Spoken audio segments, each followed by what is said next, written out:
Hey everyone, this is Angie with LO Baby Crochet, and I wanted to show you how to do front and back post double crochet stitches. And this right here that I'm using, and this is the beginning of a Pineywoods scarf from my original design library. The Pineywoods scarf pattern will be coming out very soon, and the star stitches down here is from the previous tutorial that I posted. So this right here are 2 rows of alternating back post and front post double crochets, and I wanted to show you the 3D nature of these stitches. So you see how they stick out. They give this nice almost ribbed look to them. Gives a good 3D texture. And in order to do these stitches, it's actually not hard. I've got half double crochets in the middle. Now, when you're doing a back post or front post double crochet alternating with other stitches in between them, you want to keep the stitches in the middle on the short side, because if you have a longer stitch, like let's say you did a double crochet here, and then a post, you're going to give almost like a jagged zigzag look to it. By doing shorter stitches in the middle, it keeps it nice and flat and uniform across the top. So I'm going to do a chain 1 right here. Oops. Now, real quick, my hook, I am using my Furls Odyssey hook. This is a K hook. I don't know if you can see that. There you go, which is a 6.5 millimeter. And the yarn I'm using is just something from my stash. This is Yarnspirations Simply Soft. Some people pronounce it Karen, some people pronounce it Karin. However you pronounce it, it is a nice, soft, slick yarn. You got to be careful working with that if you go very fast, because it can slip off your hook, especially a hook like this with the nickel tip. This is a worsted weight yarn, but I find it a little bit thinner than other worsted weights. And I'm using such a large hook for it so that you can see the definition in the stitches. So I've got my chain 1 for my turning chain. I'm going to slide a stitch marker on there. What that does is it tells me when I come back on the next row where my last stitch is, because this is going to go into the top of my first stitch on this row, just like so. If you look at the end of my previous row, there's one there as well. That tells me where my last stitch goes. So I'm going to do my 2 half double crochets. Now for your normal stitches, you work in the top of your previous row stitches like I did here, but this is where my back post is going to go. So I'm not going to work here in this top. Okay, let me point to it. I'm not going to work here like I would a normal stitch. Instead, I'm going to come, if you see right here, there's a gap that's under my second stitch. I'm going to come from the back under that second stitch. I'm going to go around and then under the top of the third stitch. What this does is it pulls that post out behind where I'm working. Okay, then I'm going to pull through, and that pulls that post back, and then I'm going to complete my double crochet like normal. Okay, see how that kind of pulls that backwards? Now, this is the top of the stitch I just worked right here. Do not work in this stitch. If you work in that stitch, you're going to be adding increases unintentionally. So I'm going to skip that. I'm going to go into the top of my fourth stitch, do a half double, top of my fifth stitch, do a half double. Now my next stitch is going to be my post. So again, I'm going to come in under the fifth stitch, around under the sixth stitch, and I'm going to pull it up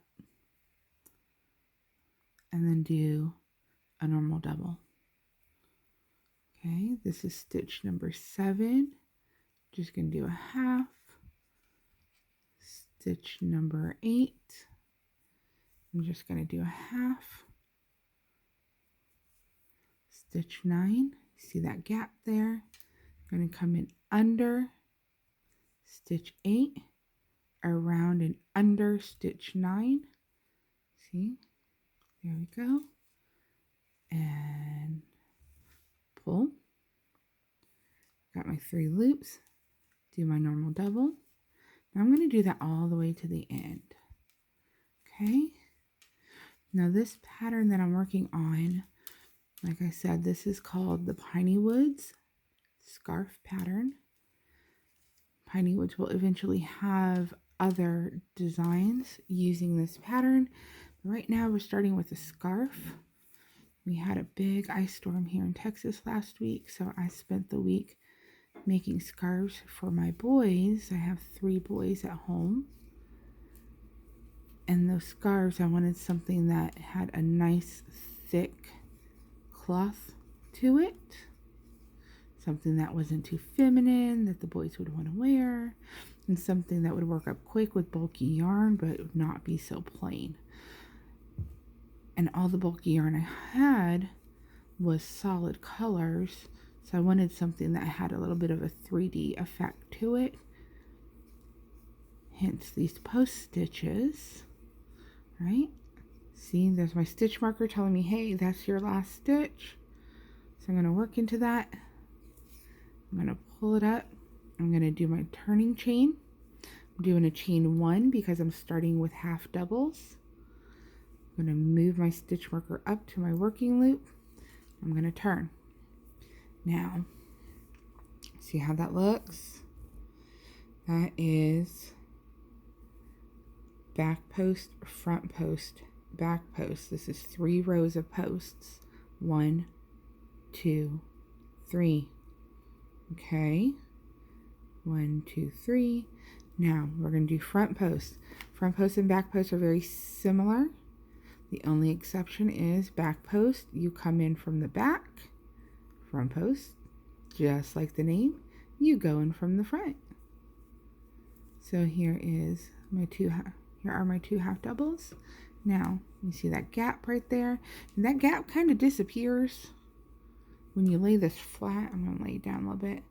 See, that gap kind of disappears, but when you're working and you're tugging at it and you're pulling, here's stitch 1, here's stitch 2, here is the top of stitch 3.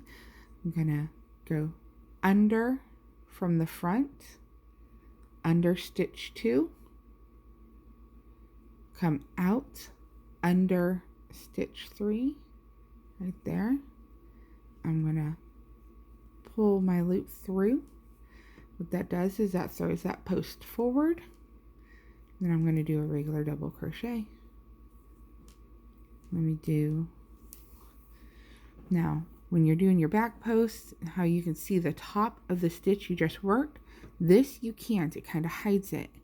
So it makes it easier to not accidentally do increases. So I'm going to do my 2 half doubles.